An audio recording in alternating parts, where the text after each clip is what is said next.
বিয়েতে আল্লাহর সাথে নাফরমানির তালিকা বলা হলো নিজে গিয়ে মেয়ে দেখতে, আমরা শুরু করলাম সবাই মিলে দেখতে।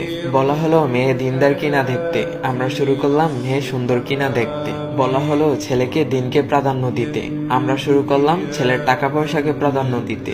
বলা হলো নিজের পছন্দ মতো মেয়েকে বিয়ে করতে, আর আমরা শুরু করলাম মানুষের মন রক্ষা করতে। বলা হলো মেয়েদের মতামত নিয়ে বিয়ে দিতে, আর আমরা শুরু করলাম নিজের ইচ্ছেতে বাধ্য করে বিয়ে দিতে। বলা হলো কম খরচে বিয়ে করতে, আর আমরা শুরু করলাম আনুষ্ঠানিকতার নামে টাকা অপচয় করতে। বলা হলো মসজিদে বিয়ে করতে, আর আমরা শুরু করলাম কমিউনিটি সেন্টারে শুটিং করে বিয়ে করতে।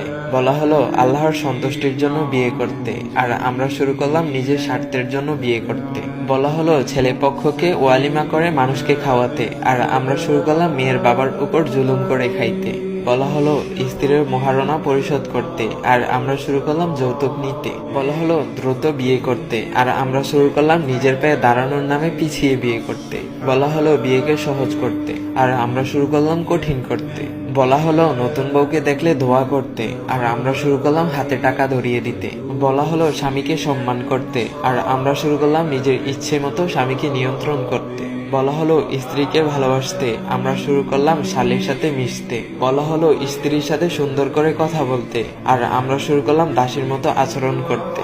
বলা হলো দেবর থেকে দূরে থাকতে, আর আমরা শুরু করলাম দেবরদের সাথে ফাজলামিতে মেতে উঠতে। বলা হলো স্বামীর জন্য সাজতে, আর আমরা শুরু করলাম রাস্তার ছেলেদেরকে দেখানোর জন্য সাজতে। বলা হলো নিজের স্ত্রীকে পর্দায় রাখতে, আর আমরা শুরু করলাম তাকে নিয়ে বাজারে বেড়াতে। এই হলো বর্তমান চিত্র। আশা করি ভিডিওটি আপনার কয়েকজন ফ্রেন্ডকে অথবা আপনার আত্মীয় স্বজনদেরকে শেয়ার করবেন অথবা মেনশন করবেন। হতে পারে আপনার শেয়ার করা ভিডিওটা দেখে কারোর চিন্তা ভাবনা পরিবর্তন আসতে পারে। তো আপনি কিভাবে বিয়ে করতে চান অবশ্যই কমেন্ট বক্সে জানাই যাইবেন।